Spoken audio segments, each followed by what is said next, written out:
The world is absolutely laughing at us because there's no way that anyone in the United States believes that the nation of Iran or any other country at this point is going to look at America as an actor in good faith who's going to trust their word. No way.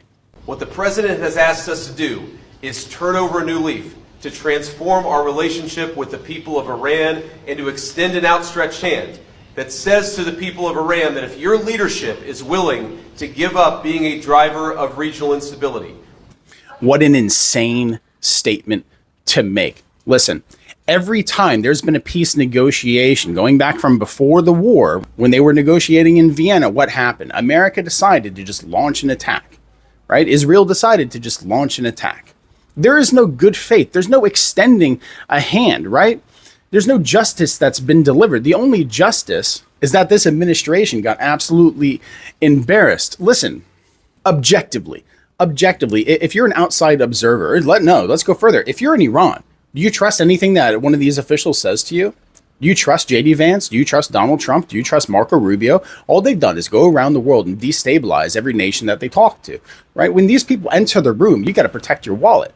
Right? If they find out that there's gas in your country, they're actively going to go for it. It doesn't matter what the international community says. It doesn't matter what the UN says. It doesn't matter what kind of economic plight this is going to bring, not just on the people in the United States, not just on the people of Iran, but the people from all over the world. Right? There's no consequences that are actually being met out, and these people don't care. This war can be dragged on indefinitely, and still they're going to spin the narrative so their base will eat this shit up. There's people still saying that the war in Iran was a good thing. There's people still saying that the war in Iran was fine, even though that in the first salvo, they took out of school and killed hundreds of little schoolgirls. This entire process is what we've seen over the past several months that we've been in war with Iran can really say one thing. The ability of people to go through mental gymnastics to justify any kind of atrocity should give us a great look into the things that have happened in the past. The weaponization of media and the propaganda being used to absolve our leaders from their great sins against humanity. Because that's what this is. Like I said, we're just talking objectively here, right? You don't have to be a political hack. You don't have to be a leftist, right? You don't have to be part of MAGA to look at the objective facts that are in front of us. There is no grounds for the Iranians to come to the table because they cannot trust the table. They can just as well sign a peace agreement, end this war, and then tomorrow, the wrong AI video is going to come across Donald Trump's Resolute desk, right? He's going to have to shove all the empty McDonald's hamburger wraps out of the way, grab his phone and start talking to the Pentagon, hey, bomb the shit out of Tehran. It seems extreme, it seems wild, but that's exactly what's been happening in the past. The entire foreign policy of the United States is being dictated from a toilet seat by an 80-year-old who thinks that he's a fucking Roman emperor. This has to stop. And honestly, there's a reason why. It has become just so embarrassing to watch this shit play out because it's dishonorable, right? The actions of not just our president, but of JD Vance to get up there and be like, well, you know, Iran, at the end of the day, they are the bad actors here. They're the bad guys. The moral framing doesn't matter when your actions show that you are the greater villain in the story, right? Because that is the fact that the rest of the world sees. It may not be what Fox News says. It may not be what Jesse Waters champions. But for people who are actually living on this world, who have eyes and access to the internet, they see the evil shit that the United States has been doing. And they've just had enough. America has become a moral pariah. In observing that, doesn't mean that you're not a patriot. It makes you more of a patriot if you talk about it. I promise you that. Condemning that doesn't mean that you're turning against your own. Condemning that is saying that this shit is not us. This is not who we are. 250 years our nation has been in existence, and we're celebrating that this year. But these are the leaders that we have. These are the representatives in which the people of the rest of the world look at us as. Does JD Vance represent you? Does Donald Trump represent you? If you think so, go to the doctor.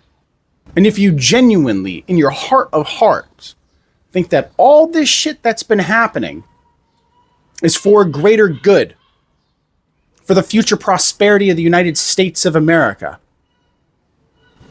then you have fallen into a very dark place in which I don't know if there's a way out, because I don't know if I can dig myself down that deep.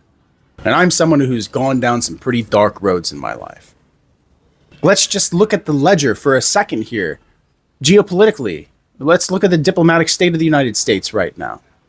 We threw millions of Cubans into starvation. We destabilized Venezuela. We broke up relationships between the United States and Canada, the United States and Mexico.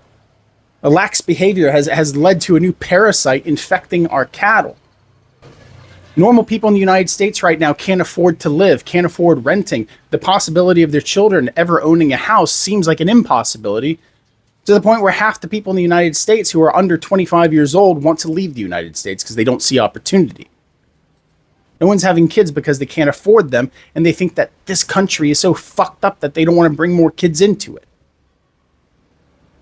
For 250 years, does this feel like a nation that we should be proud of? The world laughs at us, but they're not happy. No one's happy to see a people fall. Right? No one's happy to see a nation that had all the opportunity to be just something amazing and squandered it for wealth. For the few. Yeah, as a former Marine, I look at the world quite poetically, I feel like.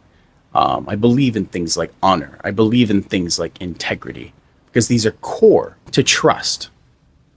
The trust that we have with ourselves, the trust that we have with our government, with our military. Each of these tenets has been broken and abused, and for what reason? Can you tell me where the benefit to all this actually is? Would for gas to go down a nickel? How many lives would you trade for your gas to go down a nickel? The people ask me constantly, right? The dejectors who come to the channel say, why would you ever care about a nation's economy that isn't your own? Because I'm human. I'm not an animal. And I'm a father and a husband. And I see the abuses that are done by our government on children all over the world, on families all over the world. I see the pain and the suffering, and I understand that because I'm an American, I carry some of the fault in those actions. And you can say, well, I didn't vote for him. It doesn't matter. It's our country. Who we elect is who we are. People can say that, well, I'm just not into politics. Politics aren't everything in life, but politics are essential. Because without politics, there's only absolute chaos and war. That's what politics are for. But when it gets to the point where politics actually serve no purpose, and the chaos is relentless, and the inhumanity reaches heights in which you just morally cannot digest, then you have to reject it wholeheartedly. I reject this administration for everything that it is, and I hate the Democrats. I don't think that they're any better. But the acceleration, the de-evolution, the disintegration of our country and the damages that we're bringing on the rest of the world, would it be less under the Democrats? Yeah. When you have a political party that's in charge right now that's actively trying to enact Armageddon because of some kind of insane interpretation of an ideology that they don't even truly understand, then I can't see any redemptive qualities that are worth saying, hey, once these people are gone, I'm sure things will become more sane.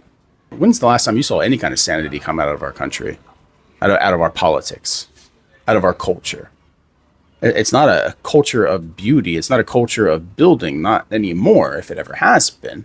It's a culture of the consumer. You have people from all over the world right now in the United States visiting for the World Cup. And the things that they're actually interacting with, the things that they're seeing, the things that they're experiencing, they're not our social gatherings. They're not our traditions. It's the corporate facade that has become America. Corporatism has driven itself so deep into our own culture that it's all that we have at this point. And it's even more sad when you know what our nation is meant to be and what it could have been. And to not be upset by that, to not be enraged by that, is either a sign of ignorance or simply forced delusion. Tell me what you think in the comments section. Food for thought as always. Take care.